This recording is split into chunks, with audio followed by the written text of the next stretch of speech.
was it last week that she broke the record, and it was like 4 million people watched that. It's just exciting. Yeah, those are the numbers. It's huge. Yeah, she's obviously doing amazing. Her game speaks for itself. I think my favorite part is just women's basketball, women's sports really, but women's basketball has been on the rise. And it's kind of like what Magic and Bird was to men's basketball. Like this moment, we kind of needed something. This is to that just moment. And Caitlin's that moment. And I think a lot of it has to do with her logo threes. I personally, ever since All-Star break, have felt that Caitlin was the Rookie of the Year. She has since just continued to prove that. But, let's get into it. She balled out. She had a double-double, 31 points, career high, 12 assists. My concern with all the talk about the first question always being Caitlin is that we are ignoring so many other women that are coming up. But will there be a point where you're just relieved that that's not the first question? Like, where's your level of frustration as one of the greats and with so many other women out there? So where is your level with frustration there as to that being the first question? I don't have frustration around that. I think that superstars do ignite leagues. They do carry them on. We've seen it on the men's side. We've seen it on the women's side as well.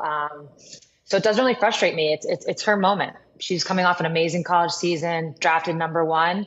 It's not really, there's no way around it. Everybody wants to see how she's going to do. I think the way I've always looked at it, as her popularity started to grow, particularly this last year, it felt like women's basketball in general, and then specifically the WNBA, was already on its way. The WNBA viewership and, all the numbers that people look at, that was already on the rise, probably over the last couple years.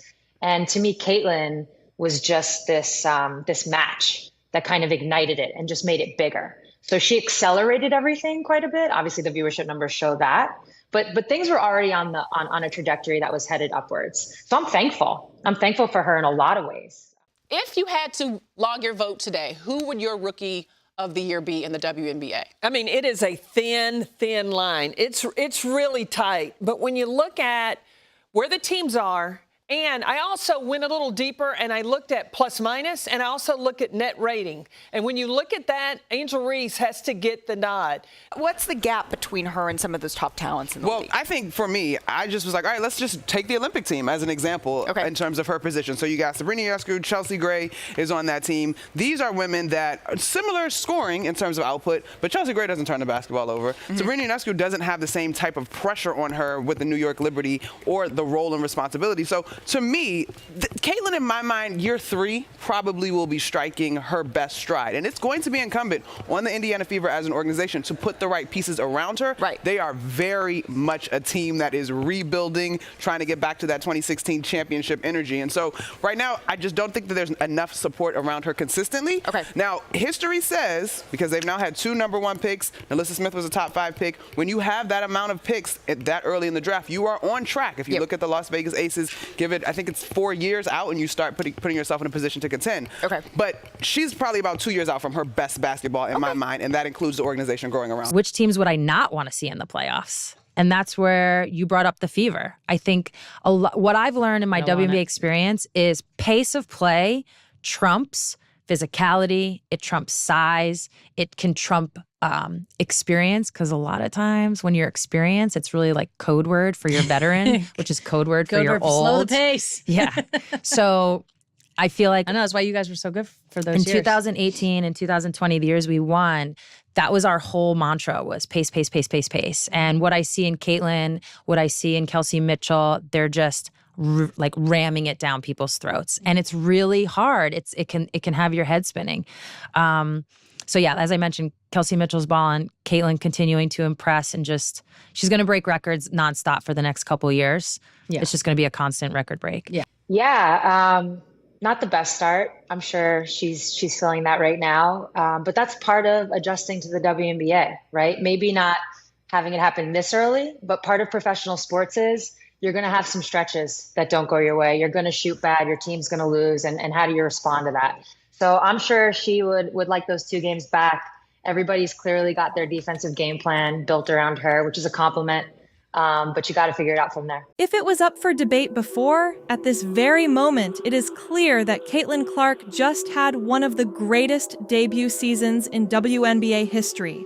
And now that a few opinions and critics have been put to rest, there appears to be a new one from WNBA legend Sue Bird. One that is more than just basketball.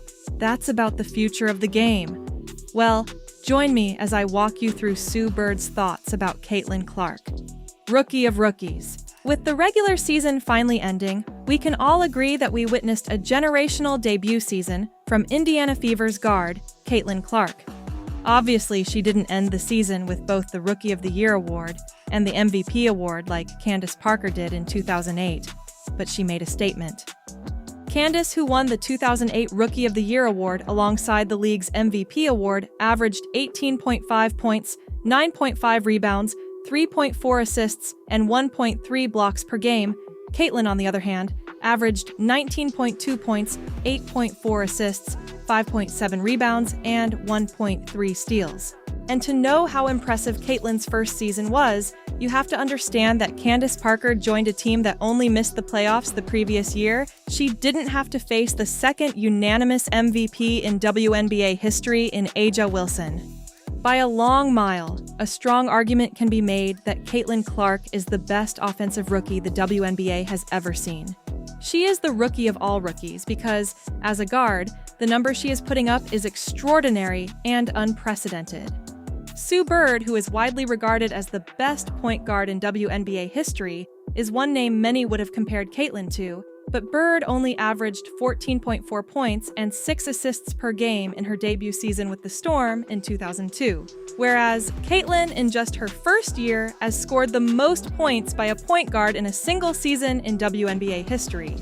Caitlin Clark, in just her first year, scored and assisted like no other WNBA point guard ever, and even if you compare her stats to the greatest offensive guard in WNBA history, Diana Taurasi, Caitlin still edges her out.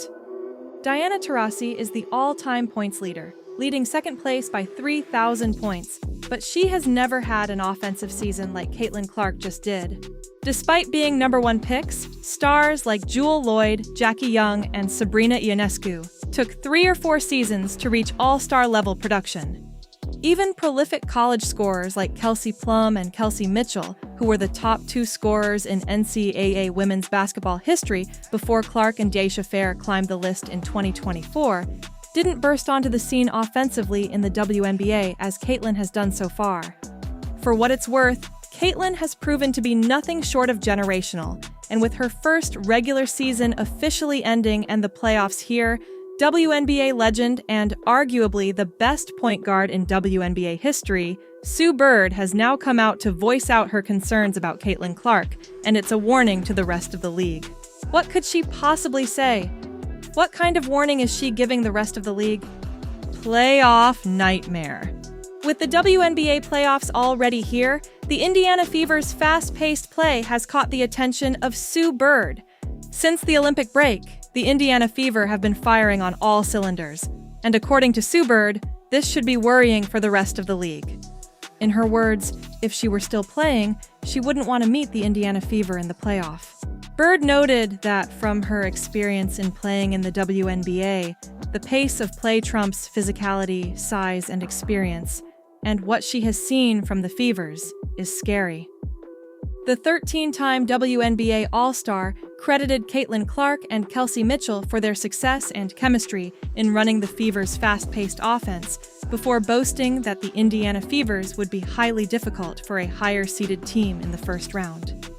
The former WNBA point guard, however, singled out Caitlin Clark, stating confidently that she is a dangerous player to face at any moment in this playoff.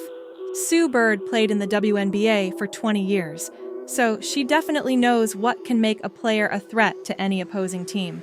She is a 4-time WNBA champion and 13-time WNBA All-Star, so her opinions hold weight in the basketball community. During the interview, Sue Bird's opinions were asked about the former Iowa Hawkeye guard. She was asked what makes Caitlin more dangerous, whether it was her range or her fast-paced play. According to Sue Bird, Caitlin's range is a more lethal arsenal than her fast-paced play because as a rookie, she has proven to be a threat at any point on the court. So almost every defense is confused with what to throw at her or how to defend her because she is a threat far away from the basket, as she is also a threat close to it. Bird praised Caitlin for having both skill sets because both have helped her talents in finding her teammates better. In situations where a double is sent her way, she can shoot or find a better teammate, and yet always make the right play either way because her constant movement puts pressure on any defense no matter how good it is. You know, trouble for everybody else, that's why I don't want to see her in the playoffs, Sue Bird said. According to Bird, we all shouldn't be surprised if teams start picking her up full court in the playoffs because Caitlin Clark is that dangerous. However, exposing Caitlin to be a dangerous rookie isn't the only thought about the guard that Sue Bird has now made public. She has praised the rookie, had some advice for her, and even made her decision on who should be the Rookie of the Year.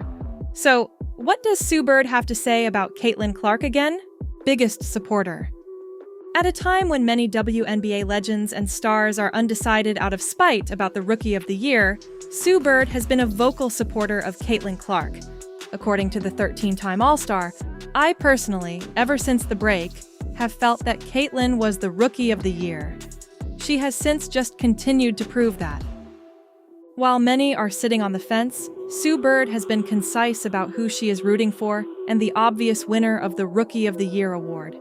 Caitlin is obviously the best of this rookie class, and yet we've got a former WNBA head coach and ESPN analyst, Carolyn Peck, saying she is undeserving of the Rookie of the Year award. It's really tight, but when you look at where the teams are, and I also went a little deeper and I looked at plus minus and I also look at net rating. And when you look at that, Angel Reese has to get the nod. And ESPN's Monica McNutt going on a rant about Caitlin Clark not deserving of the Rookie of the Year because her team wasn't in the playoffs and her impact has been insignificant. Well, she is in the playoffs now, and what other argument do they have to discredit her?